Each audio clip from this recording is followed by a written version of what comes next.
ini orang memiliki tanggung jawab terhadap anak-anaknya. Karena suaminya sendiri juga masuk penjara. Lah kalau istrinya masuk, negara apakah akan turun melayani anak-anaknya? Enggak. Saya jawab sekali lagi, enggak. Itu fakta. Salam Pancasila dan salam penegakan hukum. Ini dari undercover.id ya. Tentang orang tua yang melakukan pencurian ya. Pencurian HP ini. Tapi dia curi HP itu supaya anaknya bisa belajar dari rumah dengan memakai HP itu. Kemudian perkaranya naik ya, tapi ada restoratif justice yang dilakukan oleh kejaksaan ya. Kemudian kejaksaan memberikan hadiah handphone kepada anak yang bersangkutan ini supaya bisa belajar dari rumah. Ada komentar ini dari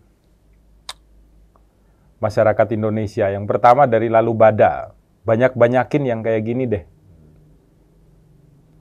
Kemudian dari Pratama Asari ini, penerapan sila kelima, keadilan dengan mempertimbangkan sila kedua, kemanusiaan. Sehat selalu Pak Jaksa. Semoga rezeki Bapak itu semakin barokah.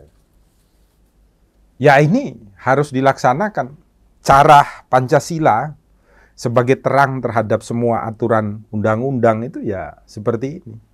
Makanya Jaksa Agung betul mengeluarkan peraturan nomor 20 ya, tahun 2021 tentang restoratif justice yang harus dilakukan oleh pihak kejaksaan di seluruh negara Republik Indonesia.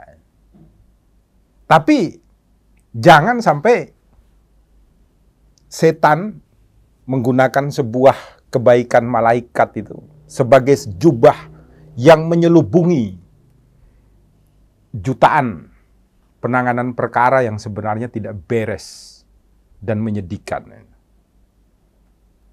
Jadi ini adalah sebuah momentum atau contoh yang baik gitu. Tapi jangan sampai sebuah contoh yang baik ini hanya ingin untuk menutupi ribuan bahkan mungkin jutaan kasus lain yang sebenarnya itu sangat menghancurkan masyarakat Indonesia. Loh kok Rumah Pancasila bilang begitu? Karena kami mengalami. Kalau nanti ada jaksa yang tidak terima, silakan protes. Datang di Rumah Pancasila, saya akan tunjukkan bagaimana masih banyak oknum jaksa yang tidak beres di dalam melakukan tuntutan terhadap rakyat kecil, masyarakat yang tidak mampu untuk berjuang. Makanya ada puluhan, ratusan, bahkan mungkin sudah ribuan perkara di kantor saya itu, yang sudah putusannya inkrah atau berkekuatan hukum tetap dengan vonis 6 tahun. Bahkan ada yang seumur hidup. Itu ketika kami maju kembali ke Mahkamah Agung, itu menjadi turun. Bahkan ada yang bebas. Dan turunnya itu maksimal, karena mungkin Mahkamah Agung juga berpikir mereka sudah terlanjur untuk menjalani pidana, maka diturunkan sesuai dengan masa hukumannya. Jadi kalau 6 tahun, ternyata sudah jalani 2 tahun, putusan MA-nya turun menjadi 2 tahun. Ini menunjukkan bahwa tragedi di dalam penuntutan itu masih banyak yang tidak sesuai. Bahkan yang baru kami alami ya, dan saya jalani sendiri itu, seorang perempuan ya, suaminya sudah masuk ini dalam perkara cukai. Padahal Undang-Undang Cukai itu memerintahkan yang diutamakan itu adalah pengembalian cukai negara untuk dipergunakan merawat masyarakat yang lain. Suaminya sudah masuk 1 tahun.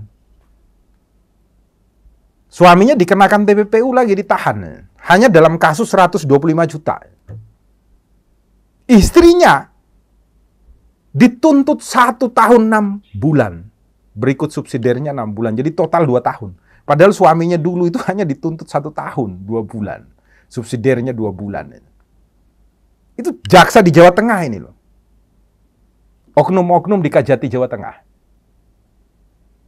Dan Anda mau tahu apa? Anaknya 2 masih kecil itu. Tidak ada penyelamatan untuk anaknya. Jadi orang tuanya ingin dimasukkan semua dalam penjara. Anaknya nanti ditelantarkan oleh negara karena tidak dipelihara oleh negara. Saya ini ngalami betul itu. Mengeluarkan seorang narapidana dari dalam penjara. Begitu dia keluar, karena putusannya diringankan Mahkamah Agung. Tidak dirawat oleh negara. 3 bulan setelah dia keluar, dia bunuh diri. Karena begitu dia keluar dari penjara, istrinya ribut terus, mau cari pekerjaan di zaman COVID ini susah. Ada buktinya, ada faktanya.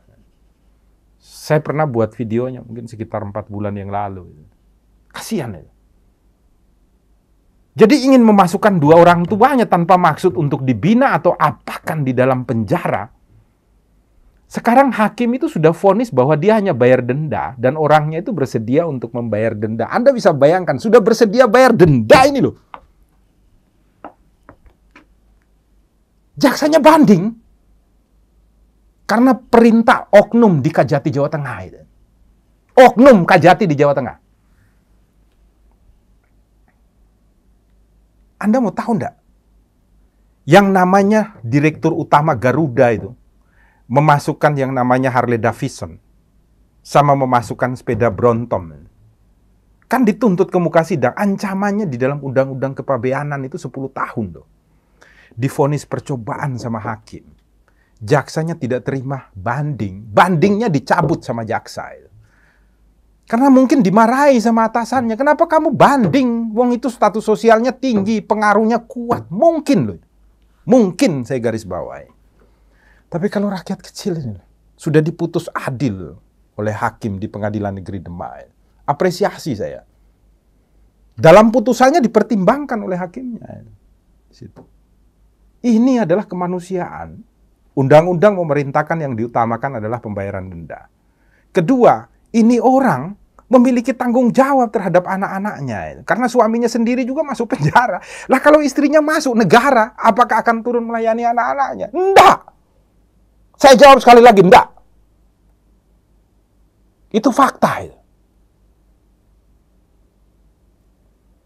Jadi ini saya sepakat. Tapi jangan sampai kejadian seperti ini menutupkan ribuan dan jutaan bobrok yang lain di dalam.